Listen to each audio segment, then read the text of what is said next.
उद्धव ठाकरेंवर झालेले आरोप बिनबुडाचे, राष्ट्रीय बंजारा ब्रिगेड यांच्याकडून स्पष्टीकरण। उद्धव ठाकरेंनी मुख्यमंत्री झाल्यावर पोहरा देवीतील विकास कामांचा निधी रोखला होता आणि महंतांनी दिलेला पोहरा देवीचा प्रसादही खाल्ला नव्हता, असा आरोप मोहन चव्हाण यांनी केला होता। त्याला राष्ट्रीय बंजारा ब्रिगेडचे अध्यक्ष रविकांत राठोड प्रत्युत्तर दिलं असून असा कोणताही प्रकार घडला नाही। उद्धव ठाकरे हे सर्वात जास्त बंजारा समाजाची काळजी घेणारे नेते आहेत। पोहरा देवीच्या विकासासाठी त्यांचं मोठं योगदान आहे आणि प्रसाद हा पवित्र असून आम्ही सर्व कुटुंबीय मिळून खाऊ म्हणून त्यांनी तो घरात पाठवला होता। मात्र राजकारणासाठी बंजारा समाजाची दिशाभूल करण्याचा हा भाजपचा प्रयत्न असून भाजपच्या सरकारनं मागील 10 वर्षात बंजारा समाजाचा कोणताही विकास केला नसल्याचा आरोप रविकांत राठोड यांनी केला आहे। बाईट रविकांत राठोड, अध्यक्ष, राष्ट्रीय बंजारा ब्रिगेड। आता सगळ्यात महत्त्वाचं तुम्हाला सांगायचं झालं तर पोहरा देवीचं महत्त्व तर खूप मोठं आहे भारतामध्ये आणि त्यानंतर एखाद्या राजकीय नेत्याने जर कोणी महत्त्व वाढवलं असेल तर ते उद्धव साहेब आहेत। आणि जेव्हा त्यांच्या युतीचं सरकार होतं, भले ते मुख्यमंत्री नव्हते, परंतु संजय भाऊंच्या माध्यमातून इथं जो निधी सुरुवातीला जो भेटला तो उद्धव साहेबांच्याच माध्यमातून भेटला। त्यामुळे थांबवायचा काय असा विषय नाही आहे आणि कोणीतरी उठलसूट आणि काहीतरी आरोप करणं हे बी बरोबर नाही आहे। दुसरी गोष्ट झाली, जो सुनील महाराजांनी पोहरा देवीचा प्रसाद ज्यावेळेस प्रवेशाच्या वेळेस घेऊन गेले होते त्याचा मी साक्षीदार आहे। साहेबांनी प्रसाद नाकारला नव्हता, यांनी काहीतरी राजकीय भांडवल केलं। साहेबांनी प्रसाद, तो महत्त्वाचा प्रसाद आहे, पोहरा देवीवरून आलेला आहे, तर घरातील सर्व मिळून आम्ही खाऊत हा प्रसाद म्हणून त्यांनी मंदिराकडे पाठवला होता त्यांच्या सहकाऱ्यांना, किंवा हा मंदिरात ठेवा, आम्ही सर्व मिळून खाऊयात। त्यासाठी त्यांनी सहकार्याकडे दिला होता, नाकारला होता असं काही नाही।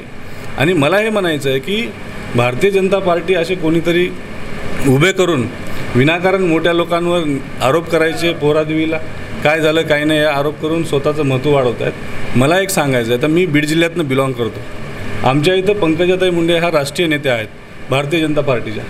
कुठंतरी एखाद्या ठिकाणी जायचं, एखाद्या बंजारा तांड्यावर, आणि डोक्यावरती आमची पांबडी ओढायची आणि मी तुमची पोरगी आहे म्हणून सांगायचं। परंतु मला त्यांना प्रश्न विचारायचा आहे, त्यांच्यासोबत भारतीय जनता पार्टीला सर्वांना प्रश्न विचारायचा आहे की तुम्ही आत्तापर्यंत बंजारा तांड्यांना कधी भेट दिली आहे का? कधी त्यांची काय जी परिस्थिती आहे ती पाहिली आहे का?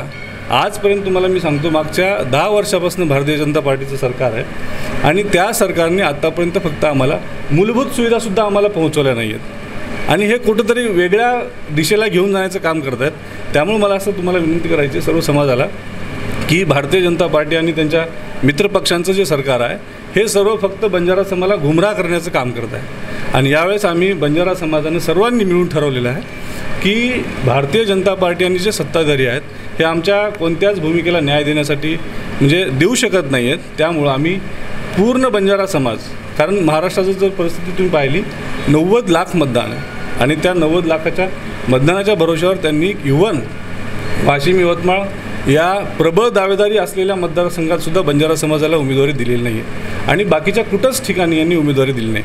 त्यामुळं आम्ही बंजारा समाज पूर्ण महाराष्ट्रभर आता पाडण्याच्या भूमिकेमध्ये आम्ही येणार आहोत, कारण यांना यांची जागा दाखवल्याशिवाय ते बंजारा समाजाच्या मतदानाची त्यांना कळवळा येणार नाही, त्यांना काळजी होणार नाही। आणि यावेळेस नक्कीच बंजारा समाज यांना मतदानातनं स्वतःची ताकद दाखवून देईल, एवढं नक्की।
हरे कृष्णा सत्संग विटाच्या मार्फत आज आपल्या विटा नगरीमध्ये श्री रामनवमी महोत्सव साजरा केला जात आहे। हा कार्यक्रम आपल्या विटा नगरीमधील श्रीमान विकास माने यांच्या घरी केला जात आहे।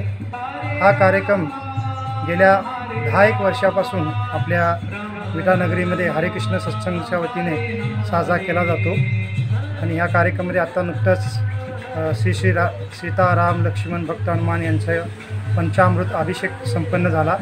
त्यानंतर भगवंतांच्या लीलेवर कथा होईल आणि त्याच्यानंतर सर्वांसाठी सुस्वाद असा महाप्रसाद वितरण केला जाईल। तर आमची सर्व विटावासियांना विनंती आहे की आपण या कार्यक्रमामध्ये सम्मिलित व्हा, श्री सीताराम लक्ष्मण भक्त हनुमान यांचा कृपा आशीर्वाद प्राप्त करा, दर्शन प्राप्त करा आणि आपल्या जीवनाचा उद्धार करा। तर हा उपक्रम आपल्या हरे कृष्ण सत्संगच्या वतीने आपल्या विटा नगरीमध्ये बऱ्याच वर्षापासून साजरा केला जात आहे आणि ह्या उत्सवाचा उद्देश हाच आहे की भौतिक जगातील बद्ध जीवांना भगवंताची कृपा मिळावी आणि त्यांच्या जीवनाच्या मधले सर्व दुःख दूर होऊन त्यांना सुख शांतीची प्राप्ती व्हावी। हरे कृष्णा।